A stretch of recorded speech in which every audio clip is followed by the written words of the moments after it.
नमस्कार दोस्तों, मैं कुंदन कुमार आपका स्वागत करता हूं आपके अपने चैनल एसएससी डिप पर। कैसे हैं आप सभी लोग स्टूडेंट? उम्मीद करते हैं आप लोग बहुत अच्छे होंगे और आप लोगों की तैयारी बहुत ही अच्छे तरीके से चल रही होगी। आप लोग मन लगाकर पढ़ रहे होंगे भी। दोस्तों, आज आप लोगों के लिए रीजनिंग की क्लास में टॉप 5 क्वेश्चन जो सीरीज हम लेके चल रहे हैं, वो जो सभी परीक्षाओं में पूछे जा रहे हैं, आसान तरीके से, आसान भाषा में, आसान तरीके से, आसान ट्रिक के द्वारा करवा रहा हूं और करवाने वाला हूं, करवाता रहूंगा। हम अब क्वेश्चन पे आते हैं। यदि वीडियो आपको अच्छा लगे, देखिए आपका प्रोत्साहन हमें मिलता रहे, वो प्रोत्साहन हमें किस रूप में मिलेगा? आपके लाइक, शेयर और कमेंट के रूप में, सब्सक्राइब के रूप में। आपका ये तीनों चारों चीज बहुत ही महत्वपूर्ण होता है मेरे लिए, मेरे उत्साह के लिए, मेरे पैशन के लिए। आपका ये कम से कम लाइक, कमेंट और सब्सक्राइब, शेयर तो जरूर ही कर दीजिएगा। साथ में बेल आइकन को भी ऑल सेट पे डाल के रखिएगा कि नोटिफिकेशन आपको मिलता रहे, वीडियो का नोटिफिकेशन आपको मिल जाए जैसे वीडियो अपलोड हो। प्रत्येक दिन हम एक वीडियो डालते हैं, वो आपको मिलता रहे। इस प्रकार से आप ऑल बेल के ऑल सेट को कंप्लीट सेट कर लीजिएगा। अब आते हैं प्रश्न पर। प्रश्न संख्या 1। 5 व्यक्ति ए बी सी डी और ई है। 5 व्यक्ति ए बी सी डी और ई है। बी लंबा है डी से और डी लंबा है ए से और सी लंबा है बी से। प्रश्न को ढंग से पढ़िए और समझिए। लेकिन ई से छोटा है, तो सबसे लंबा कौन है? अब सबसे लंबा इसमें कौन है वो ढूंढना है। उसके लिए हमें क्या करना होगा? पहले हमें यहाँ प्रश्न में पढ़ लेना है कि बी लंबा है डी से, तो बी लंबा है तो पहले बी लिखेंगे। बी लंबा है डी से मतलब बड़ा है डी से, तो ये मार्किंग हो जाएगा। बी इसका मतलब हुआ बी बड़ा है, लंबा है डी से। अब सेकेंड टर्म क्या है? डी लंबा है ए से। डी भी लंबा है किससे? ए से, तो ये हो जाएगा डी ए से लंबा है। और अगला टर्म क्या है? सी लंबा है बी से। सी भी है एक जो बी से लंबा है, तो बी से लंबा है मतलब बी से लंबा हो गया। लेकिन ई से छोटा है। ई से छोटा है कौन? सी। सी कौन है? ये हुआ जो ई से छोटा है, तो ई से छोटा हो गया तो ये मार्किंग लग जाएगा और ई यहाँ पे आ जाएगा। इसका मतलब ई सबसे बड़ा हो गया। सबसे लंबा कौन है? तो क्लियर तो है, आसान। सबसे लंबा सबसे बड़ा ये हुआ, तो सबसे लंबा ये हुआ ऑप्शन नंबर। और सबसे छोटा कौन हुआ? ए। इसमें सबसे छोटा ए और सबसे बड़ा ई। ऑप्शन नंबर डी कहाँ पर है? यहाँ पर, जिसमें ऑप्शन ई है। ऑप्शन नंबर डी इसका आंसर होगा। ये देखिए बार बार पूछा जाता है इस टाइप का क्वेश्चन। एसएससी 2011 में पूछा गया। ये जितना भी क्वेश्चन है हम सबका वो एग्जाम का डेट और एग्जाम वाला ये हटा दे रहे हैं। वो हम आगे जो बनाएंगे तो वो सारा डेट के साथ हम लाएंगे, किस साल में कौन से एग्जाम में पूछा गया प्रश्न, सब लेके आएंगे हम। क्वेश्चन नंबर 2 पे आते हैं। 4 सेंटीमीटर भुजा वाले किसी घन को 1 सेंटीमीटर भुजा वाले छोटे छोटे घनों में विभाजित किया जाए तो ऐसे घनों की संख्या। अब देखिए, इससे पहले आपको एक घन बना लेना। ये बन गया। अब इसमें 4 सेंटीमीटर मान लीजिए ये है, ये कितना है? 4 सेंटीमीटर है। तो 1 सेंटीमीटर का कितना टुकड़ा बनेगा? इसके बेस पर 1 सेंटीमीटर का 4 टुकड़ा, 1 2 3 4। अब इसको ठीक से समझ लीजिए, यहाँ पे समझ में आ जाएगा तो हो जाएगा काम। यहाँ से ही n निकलता है, n की संख्या यहाँ ही आपको मिल जाएगा। n कहाँ पे कैसे मिलेगा?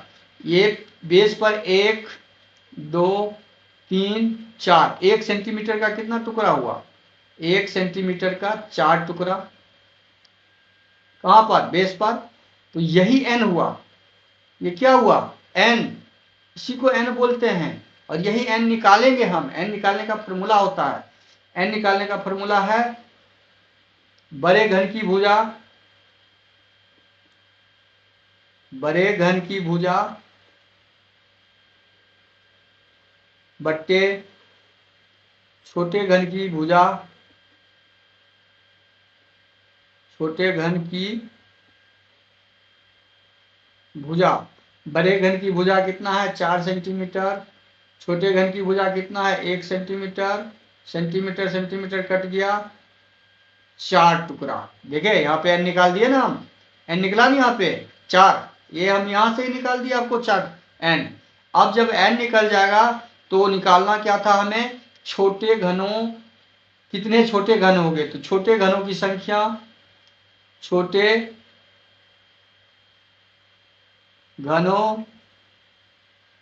की संख्या बराबर क्या होता है, एन का क्यू, एन का क्यू, इसका मतलब है 4 का क्यू, 4 का क्यू का मतलब है 4 गुना 4 गुना 4, 4 चौके 16, 16 चौके 64, 64 टुकड़ा। कितना टुकड़ा होगा, 64 टुकड़ा होगा। छोटे घनों की संख्या 64, जो ऑप्शन नंबर ए में है। इसको समझे, एन यहां से ही निकल जाएगा और निकालने का फॉर्मूला ये है। एन होता क्या है वो समझा दिए हम आपको। एन यदि समझ में आ जाएगा तो इस घन वाले जितने भी क्वेश्चन है कोई बड़ा क्वेश्चन नहीं है, एन समझ में जैसे ही आ जाएगा। तो अब अगला क्वेश्चन हम देखते हैं। यदि किसी महीने की 2 तारीख को रविवार पड़ता है, किसी महीने की 2 तारीख को रविवार पड़ता है, तो उसी महीने की 31 तारीख को कौन सा दिन होगा। अब यहाँ प्रश्न में दिया हुआ है कि 2 तारीख को रविवार है, 2 को क्या है रविवार है, 31 तारीख को क्या होगा ये निकालना है। उसी महीने की सेम मंथ का 31 तारीख को कौन सा दिन होगा वो निकालना है। अब निकालने के लिए हम जानते हैं कि क्या करना होता है, पहले कुल दिन निकालना होता है। पहले क्या निकालना होता है, कुल दिन। कुल दिन कितना हो जाएगा, कुल दिन बराबर 31 तारीख घटे 2 तारीख, 2 घट गया तो कितना हो जाएगा 29, 29 दिन। अब हमारे पास दिन कितने हो गए 29 दिन। 29 दिन में हम क्या करेंगे, 29 दिन में 7 से हम भाग करेंगे, शेष निकालना है। तो शेष कितना निकल के आया, शेष निकल के आया 1, शेष कितना निकल के आया 1। तो दिन कौन सा हो जाएगा, रविवार में 1 दिन जुड़ जाएगा, रविवार में 1 दिन जुड़ जाएगा, सोमवार। दिन कौन सा हो गया, सोमवार। आंसर सोमवार कहां पर है, ऑप्शन नंबर बी में। आंसर क्या हो गया, option number B, option number B. दिन निकाल के 7 से भाग देके रिमाइंडर शेष निकाल लेना है, और शेष को जो दिन दिया हुआ है उसमें उतना दिन आगे चले जाएंगे। तो एक शेषफल 1 आया था, इसको पुनः एक बार और समझ लीजिए, इसलिए इसको दोबारा समझा रहे हैं कि इसमें कंफ्यूजन हो जाता है। आप लोगों को कंफ्यूज नहीं होना है, इसमें ये समझना है दिया हुआ दिन क्या था, रविवार। रविवार कुल मेरे पास दिन कितने आए 29, क्योंकि 31 का महीना में हमें घटाना था, 2 दिन का पता था, तो 29 दिन बाकी था जिसका पता करना है। तो शेष कितना आया मेरे पास, शेषफल आया 1। शेषफल जब 1 आया तो संडे में हम क्या किए, 1 को जोड़ दिए। संडे के बाद अगला दिन कौन होता है, मंडे। यही तो आंसर हुआ, बस इतना ही समझना था। ऑप्शन बी इसका आंसर हो गया, ऑप्शन नंबर बी इसका क्या हो गया, आंसर हो गया। क्वेश्चन नंबर 4 आते हैं, D F G K M N Q R T. अब इस तरह के प्रश्न में क्या होता है कि रिलेशन ढूंढने के लिए हमें लिखना होगा पहले यहां D F G J K M N Q R T प्रश्नवाचक, ठीक है। अब देखिए डी एफ 4, एफ क्या है 6, 4 2 6।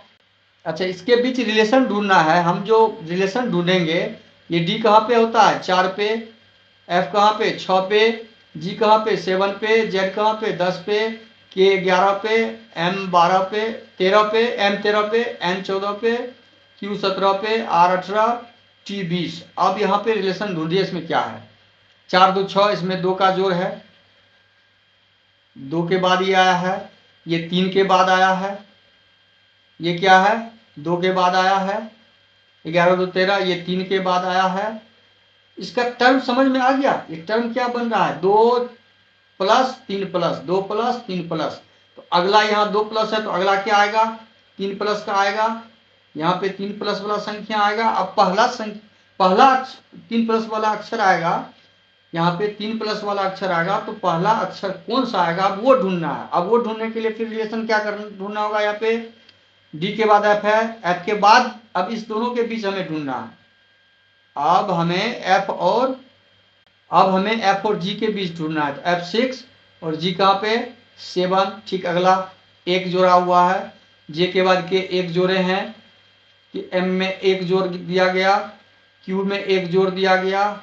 इसी प्रकार से टी में क्या होगा 1 जुड़ जाएगा, तो टी में 1 जोड़ेंगे तो क्या हो जाएगा, टी 20 है तो 21 हो जाएगा। 21 पे अब यहाँ देखते हैं टी के बाद 1 प्लस हो जाएगा, टी में 1 प्लस करेंगे तो क्या होगा 21। 21 नंबर पे कौन सा आता है यू, 21 पे कौन होता है यू। अब इसमें यू में 3 प्लस करना है, यू 21, 21 में 3 प्लस करेंगे 24। 24 पे कौन आता है एक्स, 24 पे कौन आता है एक्स। देख रहे हैं ना, टर्म कंडीशन रिलेशन सब ऐड करते हुए हम आगे बढ़े। इसका आंसर क्या हो जाएगा यू एक्स। यू एक्स कहाँ पर है ऑप्शन नंबर डी, इसका आंसर हो जाएगा you x option number D. Question 5 में देखते हैं, प्रत्येक प्रश्न चिन्ह में बाईं ओर 2 शब्द दिए गए हैं तथा दाईं ओर 1 शब्द प्रश्न चिन्ह है। प्रश्न चिन्ह के स्थान पर नीचे दिए गए 4 विकल्पों, प्रश्न चिन्ह यहाँ पे दिया हुआ है, 4 विकल्प इसके लिए दिया गया है ऐसे जिनके दाईं ओर वाले शब्द से सही संबंध स्थापित करते हुए बाईं ओर वाले दोनों शब्दों के बीच संबंध स्थापित करना होता है। अब यहाँ पे मुख अभिव्यक्ति दिया हुआ है, अभिव्यक्ति का मतलब है मुख से अभिव्यक्ति, मुख से अभिव्यक्ति प्रकट करते हैं। जिस प्रकार मुख से अभिव्यक्ति प्रकट करते हैं उसी प्रकार संगीत क्या करता है, उसी प्रकार संगीत धुन प्रकट करता है, उसी प्रकार संगीत क्या करता है धुन प्रकट करता है। तो ऑप्शन नंबर सी इसका आंसर हो जाएगा। ऑप्शन नंबर सी, आपका हौसला मेरा, आपका प्यार और हौसला हमें बहुत उत्साहित करता है इस तरह के वीडियो बनाने के लिए। आपके लिए हम तत्पर हैं वीडियो बनाने के लिए। साथ में रिटर्न में आपसे बस केवल लाइक शेयर सब्सक्राइब चाहिए। दोस्तों में वीडियो अच्छा लगे तो लाइक कर दीजिएगा, दोस्तों में शेयर कर दीजिएगा, सब्सक्राइब तो कर ही लीजिएगा। यदि वीडियो चैनल पे नए हैं तो सब्सक्राइब अवश्य कर लीजिएगा, साथ ही बेल आइकन को ऑन कर लीजिएगा और सेट पर कर डाल दीजिएगा ताकि नोटिफिकेशन आपको जब वीडियो अपलोड हो मिल जाए और उसका आप वीडियो से सॉल्यूशन निकाल पाएँ। धन्यवाद। जय हिंद, जय भारत।